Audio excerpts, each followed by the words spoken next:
এই যে ভিডিওটি দেখছেন এর অর্ধেকটা আমি আগে একবার পোস্ট করেছি, কিন্তু বেশ অনেক দিন হয়ে গেছে বলে যদি লোকের মনে না থাকে তাই পুরোটা আবার একসাথে পোস্ট করছি।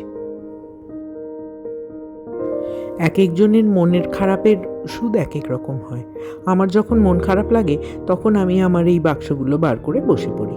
কিছু পুরনো কাপড়, কিছু পুরনো পাড়, সুতো, রং, তুলি এগুলো নিয়ে বসে পড়ি কিছু একটা করতে।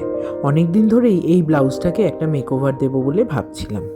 করতে করতে কি করব ভেবে না পেয়ে এই বারগুলো কেটে এই ব্লাউজটাকে একটা ছোটোখাটো মেকওভার দিয়েছি এবং এটা একটা বিয়ে বাড়িতেও পরে গেছি। আপনাদের তার ছবি দেব, কীরম লাগছে অবশ্যই আমায় জানাবেন। আর ভালো লাগলে লাইক করতে, শেয়ার করতে আর সাবস্ক্রাইব করতে ভুলবেন না। পেছন দিকে একটা ছবিও দিয়েছি যেটাতে আমি এই ব্লাউজটা পরে আছি। আপনারা কে কে এরকম একটা শখ মনের মধ্যে পুষে রাখেন এবং তা পালন করেন আমায় জানাতে ভুলবেন না। ধন্যবাদ।